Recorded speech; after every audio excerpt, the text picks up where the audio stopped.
Hi, this is Eve with True Crime and Coke. You are about to listen to an EDUsode. These are shorter episodes dedicated to educational information ranging from forensic terminology, crime facts, body processes, to interesting FBI files. But if you want to hear about true crime, disappearances, conspiracies, hauntings, and anything strange or unusual, then go to a regular episode. Disclaimer, I am not associated in any way to the criminal or medical field. In other words, I may not even know what I'm talking about. Now that that's out of the way, let's begin.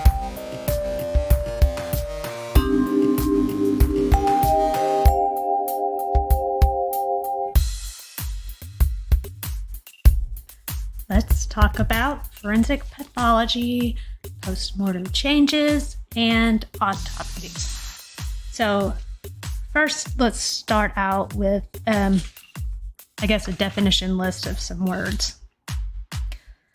Algor mortis is the cooling of the body that follows death about 1.5 degrees Fahrenheit.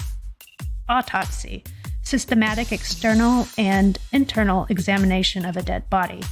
Chest plate, portion of the chest wall that is removed during an autopsy. Coroner, an elected public officer who may or may not be a doctor.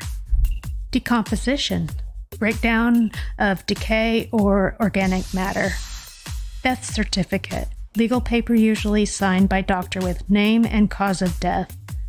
Forensic autopsy, authorized by a coroner and does not need family permission. Forensic science, use of science in investigation and establishing of facts in a court of law. Formalin, a 37% solution of formaldehyde in water, which is used as a fixative to preserve tissue. Gross, which is a microscopic examination of tissue samples taken during the autopsy. Hypertension, which is high blood pressure. Hypostasis, settling of blood in the lower part of an organ or the body as a result of decreased or stopped blood flow. Infarction, tissue death within an organ caused by blockage of the blood flow and oxygen to that tissue.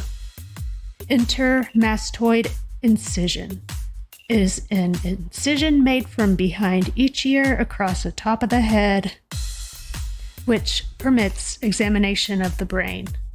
Liver mortis, hypostasis or pooling of the blood following death that causes a purplish red discoloration of the skin. Medical autopsy is conducted in a hospital for educational or explanation purposes. Families must say yes. Medical examiner, physician officially authorized to ascertain cause of death. Morgue, place in which the bodies of the deceased are kept until identified and claimed. Pathologist, doctor who is qualified in the study of anatomy and diseases and are in charge of performing our autopsies.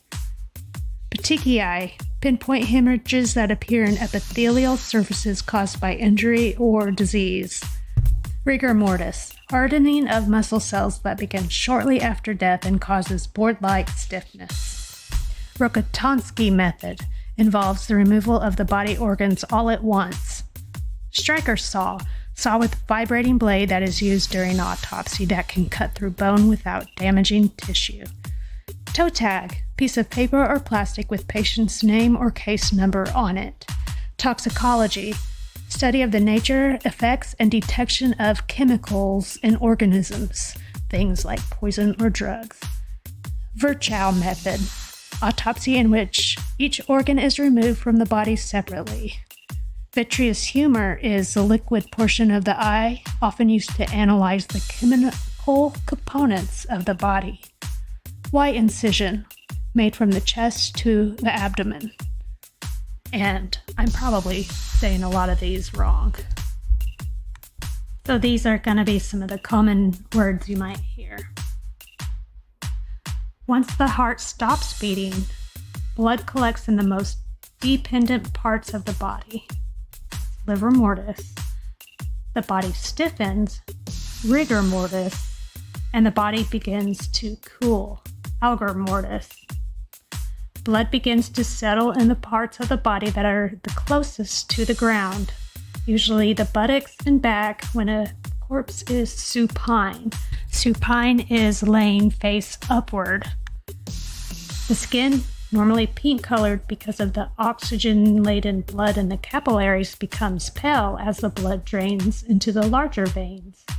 Within minutes to hours after death, the skin is discolored by liver mortis, or what embalmers call post-mortem stain, the purple-red discoloration from blood accumulating in the lowermost, which is that word dependent, lowermost or dependent blood vessels. Immediately after death, the blood is unfixed and will move to other body parts if the body's position is changed. After a few hours, the pooled blood becomes fixed and will not move. Pressing on an area of discoloration can determine this. If it blanches, which means turns white easily, then the blood remains unfixed. Liver mortar is usually most pronounced 8 to 12 hours after death. The skin, no longer under muscular control, comes to gravity, forming new shapes and accentuating prominent bones still further. The body then begins to cool.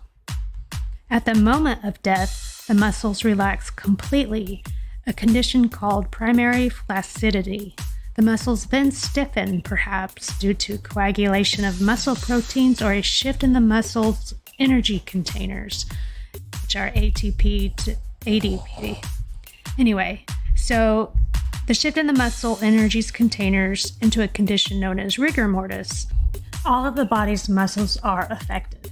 Rigor mortis begins within 2 to 6 hours of death, starting with the eyelids, neck, and jaw. This sequence may be due to the difference in lactic acid levels among different muscles, which corresponds to the difference in glycogen levels and to the different types of muscle fibers. Over the next 4 to 6 hours, rigor mortis spreads to the other muscles, including those in the internal organs, such as the heart. The onset of rigor mortis is more rapid if the environment is cold and if the decedent had performed hard physical work just before death. Its onset also varies with the individual's age, sex, physical condition, and muscular build. After being in this rigid condition for 24 to 84 hours, the muscles relax and secondary laxicity or flaccidity develops, usually in the same order as it began. The length of time rigor mortis lasts depends on multiple factors, particularly the ambient temperature. The degree of rigor mortis can be determined by checking both the finger joints and the larger joints and ranking their degree of stiffness on a 1 to 3 or 4-point scale. Many infant and child corpses will not exhibit perceptible rigor mortis. This decreased perceptible stiffness may be due to their smaller muscle mass. During this period, the body gradually cools in a process called algor mortis. The best way to accurately assess a corpse's temperature is with a core, which is either like a tympanic membrane or the ear, liver, or rectal thermometer. Rectal insertion may be difficult and cause post-mortem injury. A few adult corpses may not undergo perceptible rigor mortis. Folklore in Britain, the Philippines, and elsewhere ascribed fearsome supernatural powers to these limber corpses. In the early 19th century, the American and British poor often prepared their own dead for burial in a process called laying out, stricking, or rendering the last offices. Women normally washed the corpse, plugged its orifices, closed its eyes and mouth, straightened its limbs, and dressed or shrouded it. It was ritually important to close the eyes quickly, being that they are the first to rigidify in rigor mortis, and it was thought that a corpse with open eyes posed a threat to its kin. As has long been the case in many cultures, they used coins to keep the corpse's eyes closed. The practice of using coins endures, representing a feeling that money, so important in life, may also be important in death. Okay, so if a body is warm and is not stiff, then it has not been dead more than 3 hours. If the body's temperature is warm and the body is stiff, it's been dead 3 to 8 hours. If the body temperature is cold and the body is stiff, then it's been dead 8 to 36 hours. If the body is cold and it is not stiff, then it has been dead more than 36 hours. In the embalming process, embalmers first position the body. Then they relieve rigor mortis by flexing, bending, and massaging the arms and legs. Then they move the limbs to a suitable position, usually with legs extended and arms at the sides or hanging over the sides of the table, so that blood can drain into and expand the vessels for better embalming. They need to position the body before injecting embalming fluid, for no matter what stage of rigor mortis the body is in, once embalming fluid is injected, the muscles begin to firm up or set. Without embalming, they would become flaccid over a period of hours. After embalming, the muscles harden gradually over the next 8 to 12 hours.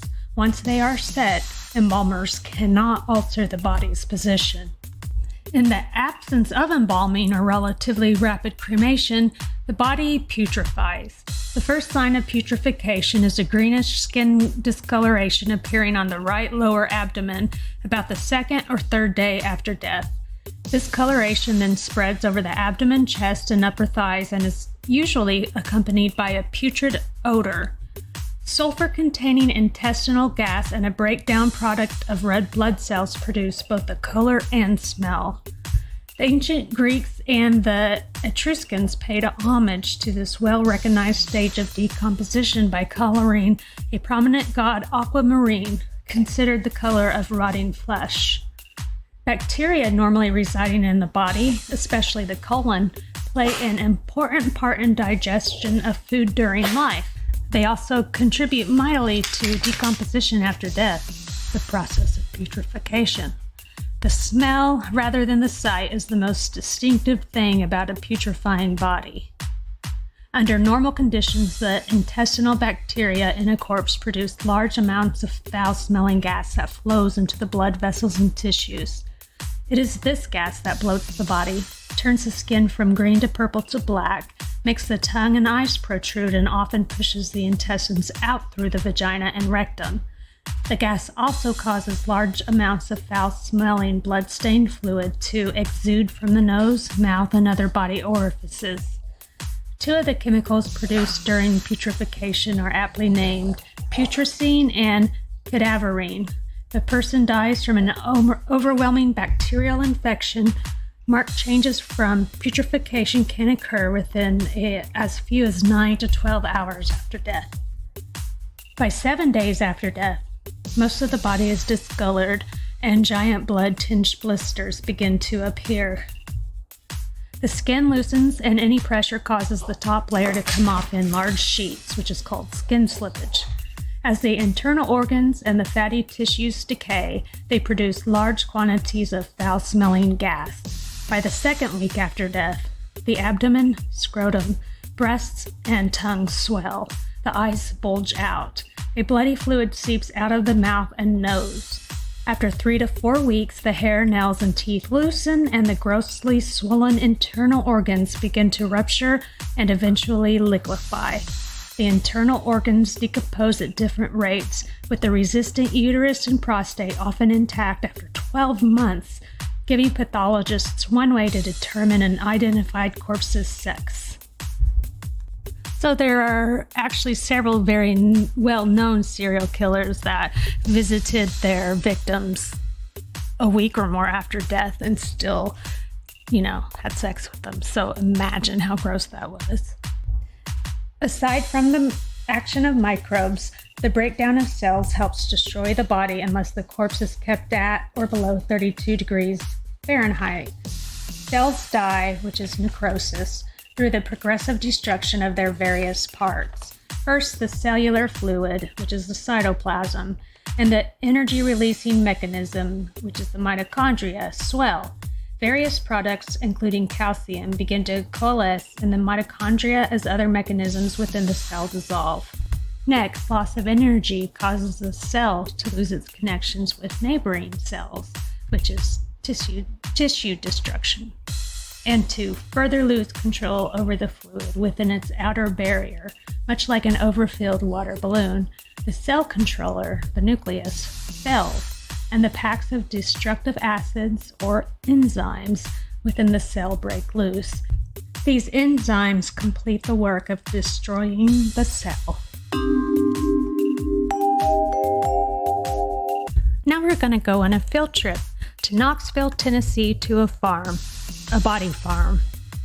Forensic scientists and anthropologists have always been trying to understand more about how the human body breaks down after death so that they can use this information to do things like help solve homicides and even investigate genocides. Any situation where we seek to know things like how, when, and where a person died.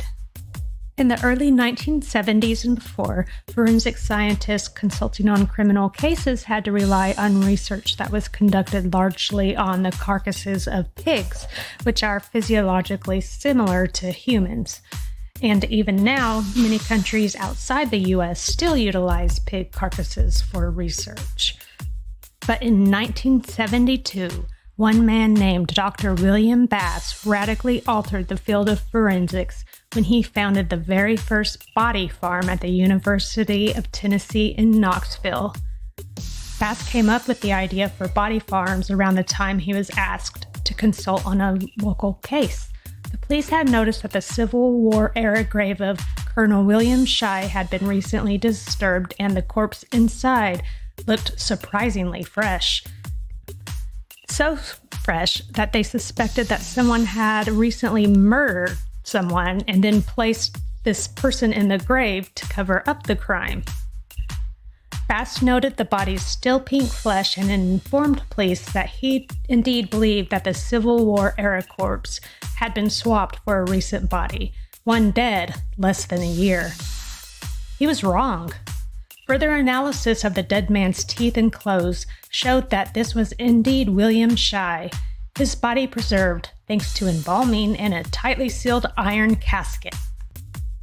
After considering that he was off by more than 100 years, he knew that much more study was needed on the topic of human decomposition, and body farms were the answer. Bass's body farm started on a 1.3-acre plot on university land where researchers would leave human bodies donated to the facility out in the open to decay under various conditions so that the results could be observed and tracked. Since then, about half a dozen similar body farms have opened in other areas of the United States, including one at Western Carolina University, another at Southern Illinois University, and the world's largest at Texas State University's Freeman Ranch.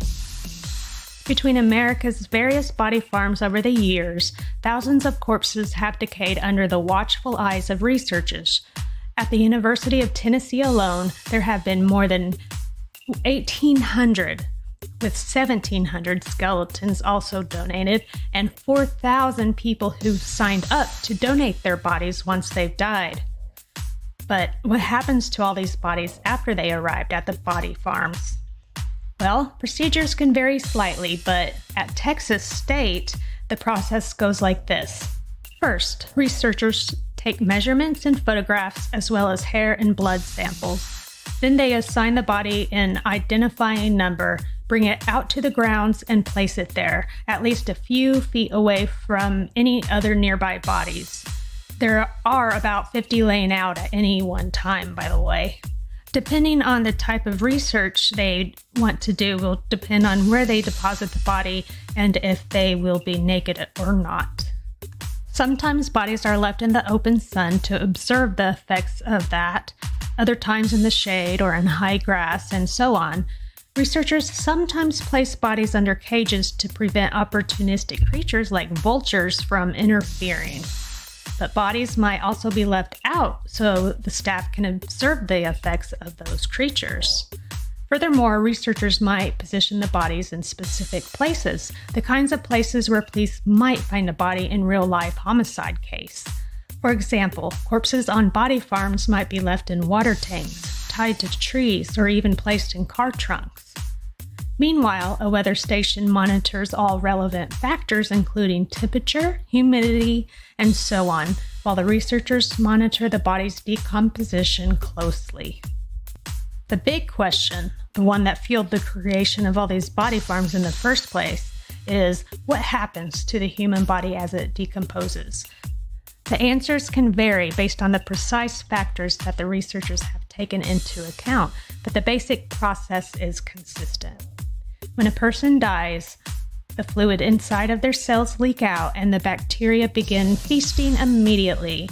The bacteria subsequently convert the liquids and solids inside of the body into gases that cause the body to bloat. This stage is reached within a few days of death. The body can swell to almost twice its previous size. Meanwhile, the bacterial production of sulfur also gives the body a strange yellowish color, part of a process called marbling. It's then that flies arrive and lay eggs that will hatch into maggots that proceed to consume the flesh. The maggots tend to start with the face, which can lead to a shriveled, blackened skull with carved open features attached to a still swollen body. Then, about 3 days after death, the body enters the purge stage. As the body shrivels, it leaks out fluids so rich in nitrogen that it can kill off the surrounding grass and leave the area black. Afterward, maggots and bacteria will have consumed all of the flesh within a few weeks.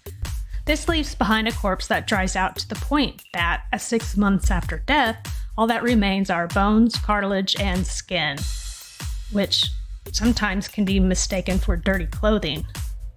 Before body farms, researchers didn't have a chance to observe and monitor the kind of human decomposition that I described before, and now they can. And in addition to helping researchers determine the specifics of the very decomposition process described earlier, body farms have allowed scientists to learn a number of things that are both fascinating and useful in police investigations.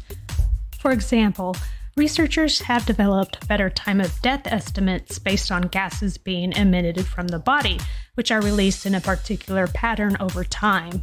Additionally, researchers can now better determine the environmental conditions that accompanied someone's death and whether or not that person was wearing clothes, for example.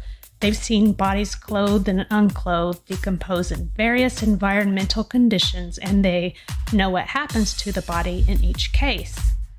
Breakthroughs made at body farms can even help authorities find missing bodies. Body farm scientists have determined the specific kinds of chemicals that accumulate around dead human bodies, and if you find those chemicals, perhaps you can find the body. Furthermore, researchers have used body farms to understand that sort of a food chain called a necrobiome that comes into play when a human body decomposes. For example, the bacteria that feed on the body can attract certain insects, which become prey for mice, which become prey for creatures like snakes, and so on. And though humans have obviously been dying and decomposing for thousands upon thousands of years, it was only in the last few decades that we've constructed the body farms that have allowed us to make essential scientific breakthroughs like these.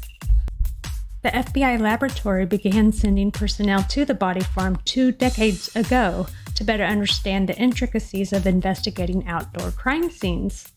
All of the research that they do out there is to benefit law enforcement and to move forensic science forward in areas such as grave recognition and know how best to excavate burials. The bodies that are left on the body farm to decompose in various states, like partially clothed, wrapped in plastic, placed in a car trunk, or in a garbage bin, are things to duplicate real-life scenarios and things that the FBI can test and directly help law enforcement figure out their cases better. During the 5-day class, students learn and apply a rigid methodology of probing the ground to find clandestine graves and then unearthing the remains and documenting everything, including clues and potential evidence that might be buried in the surrounding soil. The goal is to collect as complete a picture as possible of the deceased. One of the things the students learn there is the forensic anthropology method. It's based on years of archaeological science, concepts, and methods to recover not only the evidence and the remains, but also the information and the context of what is in those burials. That means everything gets thoroughly documented, from the presence of shell casings or other artifacts, which may have evidentiary value, down to the color and texture of the underlying soil. For the class, students are separated into small groups led by Forensic Anthropology Center instructors. Each group is escorted to a separate isolated area on the wooded grounds and provided probes to poke into the soil and feel for anomalies or soft spots. When a potential burial site is discovered, students learn how to map it on a grid of twine and stakes and begin scraping away thin layers of dirt, which is then sifted for clues. Students take turns measuring, documenting, and sketching as the contours of a skeleton begin to emerge. In turns, the groups are also pulled aside for seminar-style lessons, including one that shows how heat and fire affect dental work, and another on how maggots can unlock some of the mysteries of the recently deceased. The techniques that are being taught are exactly how they will approach every crime scene when they encounter buried remains. That is something that you really have to do to understand the complexities of it. Managing an outdoor crime scene presents unique challenges for even the most seasoned investigators. If there's a dead body in the living room of a house, they know how to approach that. They know how to map that. There's an entry and an exit area that they take, and there are very clear ways of processing the indoor crime scene. But you don't know all the boundaries of the outdoor scene. There's no boundaries outside, and you don't know where all the evidence might be. A cigarette butt at an outdoor crime scene, is that evidence or is it garbage? By the end of the course, students will have removed the remains from the burial sites and compiled a thick portfolio of documentary materials about their excavations, which in a criminal case would assist prosecutors, but here becomes an instructional part of the research facility's large skeletal collection. Students also finish with a broader understanding of crime scenes and evidence collection. The course illustrates the tough conditions under which crime scene evidence is sometimes collected before it arrives back at the lab. It helps to better understand where the evidence is coming from and how it is handled. The annual course plays a key role in defensible evidence collection, properly documenting, photographing, and packaging crime scene evidence. Any mistakes made during the crime scene process could render evidence useless in court. The beauty of the arrangement of the body farm is that students come to class and have already been trained in evidence response team techniques. So the University of Tennessee now works with them to teach them techniques in forensic anthropology to defensively collect remains in an environment like a clandestine grave.